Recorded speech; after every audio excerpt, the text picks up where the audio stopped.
السلام علیکم ورحمۃ اللہ وبرکاتہ۔ محترم ناظرین اور سامعین، آپ تمام حضرات کا ہمارے پروگرام قیامت کے بیان میں خیر مقدم ہے۔ اپنے پروگرام کا پہلا ایپیسوڈ لے کر کے ہم آپ حضرات کی خدمت میں حاضر ہوئے ہیں۔ محترم حاضرین اور سامعین، جیسا کہ آپ جانتے ہیں کہ قیامت پر ایمان، یہ ایمان بالغیب سے تعلق رکھتا ہے اور اس پر ایمان لانا ہر مومن کی ذمہ داری ہے۔ اگر کوئی ایمان کے ارکان پر ایمان لاتا ہے اور اگر قیامت کے دن پر ایمان نہیں رکھتا تو گویا کہ اس کا ایمان نامکمل ہے۔ ایمان کے 6 ارکان ہیں، جیسا کہ حضرت جبریل علیہ السلام نے اللہ کے نبی صلی اللہ علیہ وسلم سے سوال کیا، پوچھا اخبرنی عن الایمان، اللہ کے نبی مجھے ایمان کے بارے میں بتلائیے۔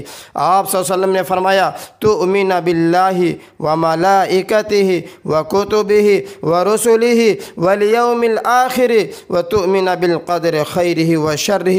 اللہ کے نبی صلی اللہ علیہ وسلم نے فرمایا کہ ایمان یہ ہے کہ اللہ پر ایمان ہو، اس کے فرشتوں پر ایمان ہو، اس کے کتابوں پر ایمان ہو، اس کے رسولوں پر ایمان ہو، اور 5ویں نمبر پر اللہ کے نبی صلی اللہ علیہ وسلم نے فرمایا کہ قیامت کے دن پر بھی ایمان ہو، اور 6ٹھی چیز اللہ کے نبی صلی اللہ علیہ وسلم نے فرمایا کہ تقدیر پر ایمان ہونا ضروری ہے۔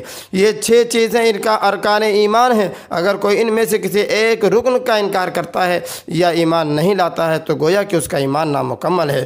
اسی طریقے سے محترم ناظرین اور سامعین، اللہ رب العالمین نے قرآن مجید کے اندر بھی بہت ساری جگہوں پر، بہت سارے مقامات پر قیامت کا نام لے کر کے ارشاد فرمایا کہ قیامت قائم ہوگی، جیسا کہ اللہ تعالیٰ نے سورہ انبیاء آیت نمبر 47 کے اندر ارشاد فرمایا وَنَزَعُ الْمَوَازِينَ الْقِسْطَ لِيَوْمِ الْقِيَامَةِ فَلَا تُظْلَمُ نَفْسٌ شَيْئًا وَإِنْ كَانَ مِثْقَالَ حَبَّةٍ مِّنْ خَرْدَلٍ أَتَيْنَا بِهَا وَكَفَىٰ بِنَا حَاسِبِينَ۔ اللہ تعالیٰ ارشاد فرماتے ہیں کہ ہم قیامت کے دن، بدلے کے دن، ججمنٹ کے دن عدل کا ترازو رکھیں گے، جس میں انسانوں کے نام اعمال تولے جائیں گے، کسی پر ذرہ برابر بھی ظلم نہیں کیا جائے گا۔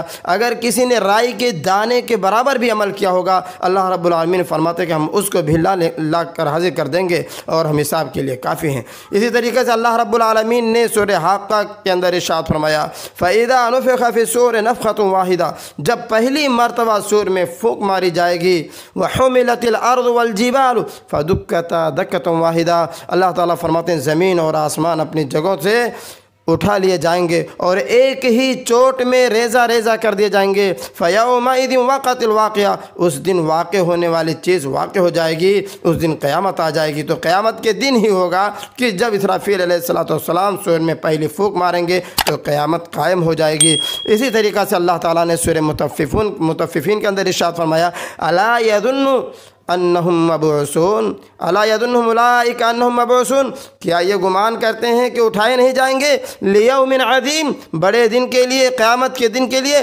یوم یقوم الناس لرب العالمین، جس دن کے سارے انسان اللہ رب العالمین کے سامنے کھڑے ہوں گے، پیش کیے جائیں گے۔ تو محترم حضرات، ان آیات سے بھی یہ بات رود روشن کی طرح ہو جاتی ہے کہ قیامت کا ایک دن مقرر ہے، ایک دن متعین ہے، وہ اپنے وقت پر آ کر کے رہے گی۔ اس لیے ہم تمام لوگوں کی ذمہ داری ہے کہ قیامت پر ایمان رکھتے ہوئے اس کی تیاری کریں۔ اللہ رب العالمین ہم تمام لوگوں کو اس کی توفیق عطا فرمائے۔ ساتھ ہی ساتھ ہم چلتے چلتے آپ سے ایک چھوٹی سی گزارش کرتے ہیں کہ اگر آپ کو قیامت کے بارے میں کوئی سوال کرنی ہے تو کمنٹ باکس میں کمنٹ کر کے ہم سے پوچھ سکتے ہیں۔ والسلام علیکم ورحمۃ اللہ وبرکاتہ۔